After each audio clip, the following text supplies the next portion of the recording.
Hello students, today we will start third chapter for class 10th. Mathematics class 10 chapter number 3rd, and the name of this chapter is linear equations in two variables. Linear equations in two variables, or you can say pair of linear equations in two variables. We will solve two simultaneous linear equation by 4 method. In exercise 3.1 and in exercise 3.2 we will solve the equations by graphical method or by using graph. In exercise 3.3 we will solve equations by substitution method. In exercise 3.4 we will solve equations by elimination method, and in exercise 3.5 we will solve the equations by cross multiplication method. The first method is solution of two simultaneous linear equations by using graph. We will start exercise 3.1. Exercise 3.1. First question is, Aftab tells his daughter. Aftab tells his daughter, 7 years ago I was 7 times as old as you were then. Aftab ने अपनी बेटी से कहा, 7 साल पहले मेरी as तुम्हारी as से 7 टाइम थी, 7 गुना थी. सेकंड कंडीशन में आफ्ताब ने बोला, आफ्टर 3 इयर्स, 3 साल बाद, after 3 years I shall be 3 times age old age you will be. Means Aftab ने ये भी कहा कि 3 साल बाद मेरी एज तुम्हारी एज की 3 टाइम्स होगी. 7 साल पहले आफ्ताब की एज अपनी बेटी से 7 गुना थी और 3 साल बाद आफ्ताब की एज अपनी बेटी से 3 गुना होगी. तो इस सिचुएशन को एल्जेब्रिकली और ग्राफिकली आपको रिप्रेजेंट करके दिखाना है. बस इतना सा क्वेश्चन है. तो first question of exercise 3.1, let present age of Aftab is equal to x years. Let present age of Aftab is equal to x years, and let present age of daughter, let present age of daughter is equal to y years. Now condition is that 7 years ago, 7 साल पहले, आज किसी की as suppose 15 है और 7 साल पहले निकालनी है तो उसमें से 7 हम माइनस कर देंगे, और किसी की बात निकालनी है तो प्लस कर देंगे. तो age of Aftab 7 years ago, age of Aftab, age of Aftab 7 years ago is equal to x minus 7 years. Similarly, age of daughter 7 years ago, y minus 7 years. Now, according to given condition, Aftab was 7 times. This is age of Aftab. This is age of daughter. Now, Aftab says he was 7 times. अगर आफ्ताब 7 गुना है, बराबर करने के लिए आप यहाँ 7 से multiply करेंगे तो हमारी कंडीशन बनती है x minus 7 is equal to 7y minus 49. So x minus 7y is equal to minus 49 plus 7. That is x minus 7y is equal to minus 42. इस प्रकार से हमारी पहली कंडीशन के अनुसार पहली इक्वेशन बन जाती है x minus 7y is equal to minus 42. अब हम सेकंड कंडीशन पर जाते हैं। सेकंड कंडीशन, दूसरी शर्तानुसार, in second condition after 3 years, 3 साल बाद, that is x + 3 and y + 3, यदि 3 साल बाद किसी की एज कैलकुलेट करेंगे तो 3 ऐड करेंगे। जैसे आज आप 15 साल के हैं, 3 साल बाद आप 18 साल के हो जाएंगे। 15 + 3 18, तो x + 3 और x + 3 और y + 3। इस कंडीशन में आफ्ताब ने बोला है कि मैं तुम्हारे से 3 टाइम्स 3 गुना हो जाऊंगा। ये 3 गुना है तो बराबर करने के लिए हम यहाँ 3 लगा देंगे। तो हमारी कंडीशन बनती है x + 3 = 3y + 9, या इक्वेशन बनती है x - 3y = 9 - 3 6। This is equation number second. अब हम इन दोनों सिचुएशन का ग्राफ बनाएंगे। इस क्वेश्चन में हमें 2 बातें करनी है। एक तो इन दोनों सिचुएशन को एल्जेब्रिकली रिप्रेजेंट करना है। एल्जेब्रिकली हम यहाँ दोबारा लिखेंगे इसको, x - 7y = -42 first, and this is x - 3y = second, equation number second. x, dear student, now you will learn how to draw graph of 2 linear equations। ये आपके सामने 2 लीनियर इक्वेशन आपको दिख रही है। इन 2 लीनियर इक्वेशन इन 2 वेरिएबल्स का हम graph बनाएंगे। ग्राफ बनाने के लिए सबसे पहले हमें एक टेबल तैयार करनी है। उस टेबल में अपनी मर्जी से कम 2 या 3 वैल्यू जरूर लेंगे आप। तो उन वैल्यूज में देखें, जैसे मैं इसका ग्राफ बना रहा हूँ, मैंने ये टेबल तैयार की है। जैसे जब आप y की जगह 6 रखोगे, देखो y को 6, ये आप अपनी मर्जी से लेंगे वैल्यू 1 2 3 4 5 6 जो मिले। y को 6 रखा तो 7 6 जा 42, 42 से 42 कैंसिल हो गया, x 0 आ गया। y को 7 रख के देखो बच्चों, 7 7 7 जा 49, तो -49 इधर आके +49 बनेगा। तो 49 में से 42 माइनस कर रहे हैं तो आप यहाँ 7 आ जाएगा।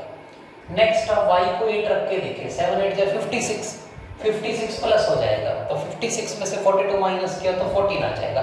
तो ये पहली लाइन की हमने टेबल तैयार की है। ये वो सिचुएशन थी जब आफ्ताब ने बोला कि मेरी एज तुम्हारी एज से 7 टाइम थी। नेक्स्ट हमारी ये इक्वेशन बनी थी जिसमें आफ्ताब ने बोला कि 3 साल बाद मेरी एज तुम्हारी एज की 3 गुना हो जाएगी। तो उसका ग्राफ टेबल देखिए हमने कैसे बनाई। सपोज आप यहाँ y की जगह 0 पुट करते हैं, 0 रखेंगे, 0 बन के x 6 आ गया, सिंपल। y को अगर आप 1 रखते हैं तो -3 3 1 जा 3, इधर आके प्लस हो गया 9 हो गया। और अगर आप y को 2 रखते हैं तो 3 2 जा 6, 6 + 6 12। अब हम इस सिचुएशन का ग्राफ बनाएंगे। दोनों ग्राफ जिस पॉइंट्स पर मिलते हैं वो सॉल्यूशन होता है, वो x और y की वैल्यू होती है, जिसको आप किसी और मेथड से भी करके वेरीफाई कर सकते हैं। तो इसका ग्राफ बनाने के लिए हम सुटेबल सा स्केल लेते हैं। यहाँ पर ये 2 हमारे एक्सिस हुए, x axis and y axis. यहाँ ओरिजिन या 0 ले लीजिए, 4 का गैप ले लेते हैं, 4, फिर लिया 8, फिर यहाँ आ गया 12 एंड 16 एंड 20 एंड सो। ऐसे यहाँ लेंगे 4 8, this is 12, this is 16 and this is 20 and so on। किसी भी स्ट्रेट लाइन, किसी भी लीनियर इक्वेशन का ग्राफ हमेशा एक स्ट्रेट लाइन होना चाहिए। तो देखिए x0 तो y6, x0 तो y6, ये पॉइंट यहाँ आएगा। देखिए x तो 0 है, y6 है, तो y एक्सिस पर ही पहला पॉइंट हमारा आ जाता है, फर्स्ट पॉइंट हमारा है। उसके बाद 7 7, x7 तो y7, ये 7 यहाँ आएगा, 4 और 8 के मिडल में 6 और 6 और 8 के मिडल में 7, यहाँ 7 और यहाँ 7, इससे बिल्कुल थोड़ा सा ऊपर आ जाएगा। ये हमारा सेकंड पॉइंट होगा। तो ये लाइन हमारी ऐसे जाने वाली है। थर्ड पॉइंट इसी पर आएगा, 14 x 14 12 ये 16, तो ये 14 और 8 बिल्कुल इससे थोड़ा सा ऊपर आ जाएगा।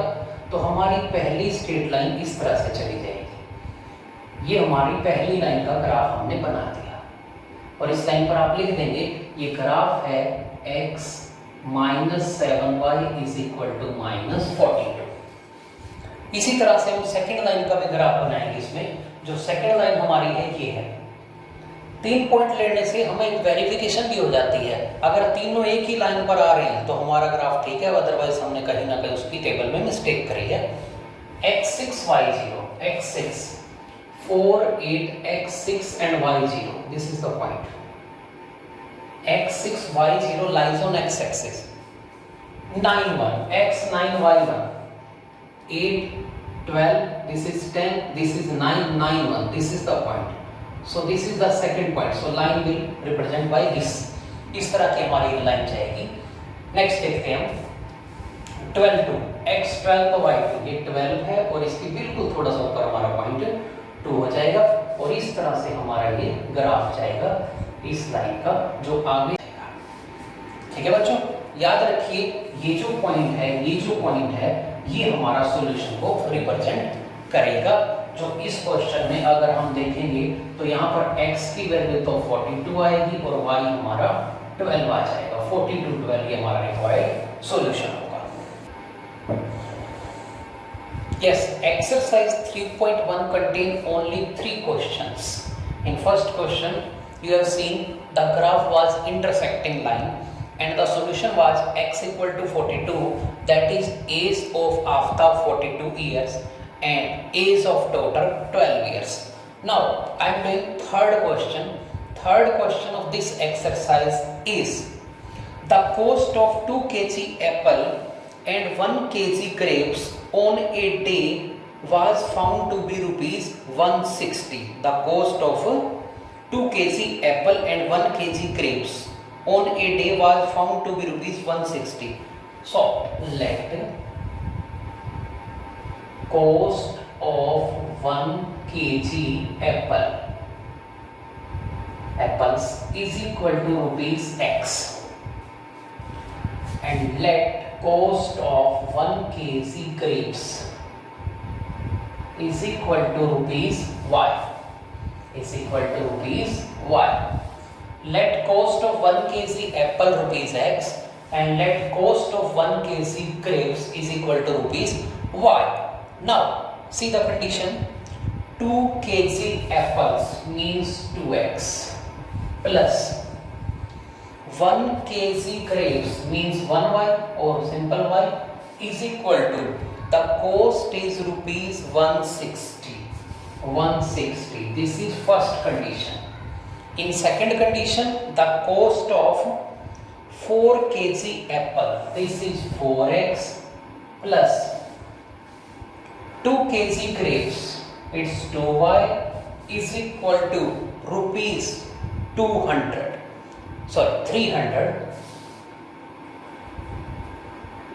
Now the question is that represent this situation algebraically and graphically. This is algebraic representation. यानी कि हमने एक आंसर तो ये निकाल दिया, अब हम इसकी टेबल बना के इसका ग्राफ बना के दिखाएंगे। इसकी टेबल बना के और इसका ग्राफ बनाएंगे कि किस प्रकार से इसका ग्राफ जो है वो जाएगा। ग्राफ बनाने के लिए सबसे पहले हम यहाँ पर इसकी टेबल बनाते हैं। ये टेबल बनेगी यहाँ पर x y, ऐसे ही यहाँ एक टेबल बनेगी x एंड y। टेबल बनाने के लिए अपनी मर्जी से वैल्यू ले सकते हैं। यस, किसी भी स्ट्रेट लाइन का ग्राफ बनाने के लिए जब हम उसकी टेबल बनाते हैं तो हमें कम से कम 2 और ज़्यादा से ज़्यादा इनफाइनाइट जितनी भी आप वैल्यू लें, क्योंकि एक स्ट्रेट लाइन पर इनफाइनाइट पॉइंट्स आते हैं, तो कम से कम 2 वैल्यू, और यहाँ हम 3 वैल्यू ले रहे हैं। 3 वैल्यू इसलिए ले रहे हैं बच्चों कि अगर हमारे ग्राफ में या कैलकुलेशन में कोई मिस्टेक है तो वो हमारे यहाँ पर नजर आ जाएगी। तो सबसे पहले जैसे इस फर्स्ट लाइन की टेबल हमने ही बनाई है, यहाँ हमने सबसे पहले x को 0 रखा। अगर x को 0 रखेंगे तो नो डाउट y 160 आ रहा है, ठीक है। फिर हमने x की जगह 20 रखा, 22 जब 40 आ गया।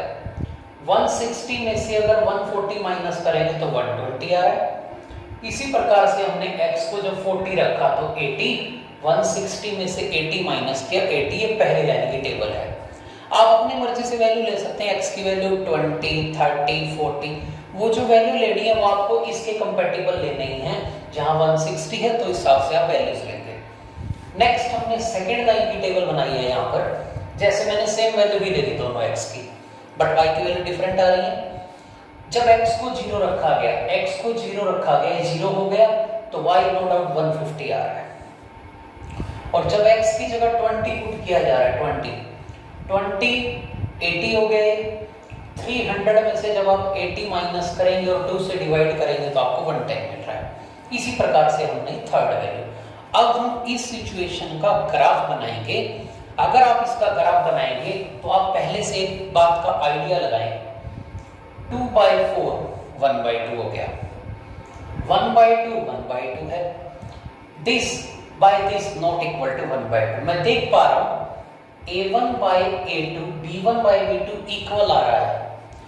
इस कंडीशन के अनुसार इन दोनों लाइंस का जो ग्राफ है वो पैरेलल लाइन बनने वाला है। हाउ बनाते हैं इसका ग्राफ? सुटेबल स्केल लेंगे पहले हम इसका ग्राफ बनाने के लिए। हम देख पा रहे हैं हमें जो वैल्यू लेनी है वो 160 तक लेनी है, तो हम 40 का डिफरेंस ले सकते हैं। 40, 80, 120 इस तरह का डिफरेंस लेते हैं हम यहाँ पर। x एंड y हमने यहाँ लिया 0, ये 40 है, यहाँ 80 है, यहाँ 120 है और यहाँ 160 है, और इससे आगे 200 भी आ जाएगा। अगर हम लेना चाहें तो यहाँ नेक्स्ट पॉइंट 200 होगा। ऐसे यहाँ 40 का डिफरेंस ले, ये 40 है। आपको ये जो ग्राफ है वो स्केल और पेंसिल का यूज करके बनाने हैं और ग्राफ पेपर पर बनाने हैं। ग्राफ पेपर पर आपको बनाने में वैसे भी बहुत आसानी होगी। तो 40, 80, उसके बाद 120, उसके बाद 160, जरूरत पड़े तो यहाँ पर 200। पहला पॉइंट देखते हैं, x0 y60। नो डाउट जब x0 है तो y एक्सिल पे आएगा पॉइंट, x0 y 160। तो पहला पॉइंट ये है पहली लाइन का। 20 120, x20 ये रहा, x20 0 और 40 के बीच में 20 को 120 से आपको मिलाना है तो हमारा पॉइंट ये आएगा। मीन्स हमारी फर्स्ट लाइन कुछ ऐसे जाने वाली है। थर्ड भी लेंगे हम। थर्ड पॉइंट क्या आ रहा है? x40 ये रहा और y आ रहा है 80, y80 हमारा यहाँ आ जाएगा। Third point 40 and 80। तो ये हमारी फर्स्ट लाइन इस तरह से जाएगी। जो हम बनाएंगे पहली लाइन का ग्राफ वो हमारा इस तरह से कुछ जाएगा। ये हमारा फर्स्ट लाइन का ग्राफ होगा। This is graph of first line. You can proceed and give arrow sign। ये फर्स्ट लाइन का ग्राफ है। सेकंड लाइन देखते हैं बच्चों। x0 तो y 150 है यहाँ पर 160 था तो यहाँ 150 इसके बिल्कुल हल्का सा नीचे आ जाएगा।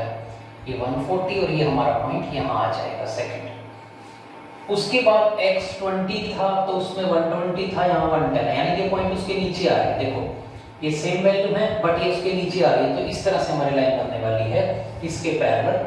x20 तो y 110, 20 तो y 110, 110 ढूंढे अब कहाँ आएगा? 120 ये था तो 110 हमारा यहाँ आएगा। 80, 120, 100 और ये 110।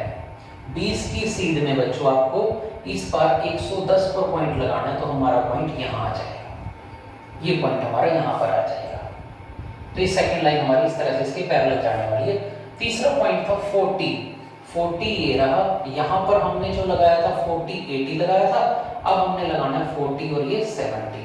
तो ये जो हमारी लाइन जाएगी वो इसके एक्सैक्ट पैरेलल जा रही है लाइन हमारी ये। तो ये हमारा सेकंड लाइन का ग्राफ है जो इस लाइन के पैरेलल हमारी जा रही है बच्चों। आप इस सिचुएशन में कह सकते हैं, इस सिचुएशन में आप बोल सकते हैं कि इसका जो सॉल्यूशन है वो एग्जिस्ट नहीं करता, या these two linear equations have no solution। इसका कोई सॉल्यूशन नहीं है जो हमें सिचुएशन दी गई है, क्योंकि दोनों ग्राफ एक दूसरे को इंटरसेक्ट नहीं कर रहे। दोनों लाइंस पैरेलल लाइन है। पैरेलल लाइन के केस में नो सॉल्यूशन होता है। यहाँ तीन टाइप के सॉल्यूशन होते हैं बच्चों। एक, जब दोनों लाइन इंटरसेक्ट करती हैं तब यूनिक सॉल्यूशन होता है, एग्जैक्टली वन सॉल्यूशन। एक, जब एक लाइन के ऊपर ही दूसरी लाइन आ जाए, उसको बोलते हैं कोइंसिडेंट लाइंस, तब मैनी सॉल्यूशन होते हैं। वो लाइन जिस जिस पॉइंट से पास कर रही है वो सारे उसको सेटिस्फाई करेंगे, वो सारे सॉल्यूशन है। और तीसरा, जब एक लाइन के पैरेलल दूसरी लाइन चली जाए उस केस में नो सॉल्यूशन होता है, पैरेलल लाइन नो सॉल्यूशन।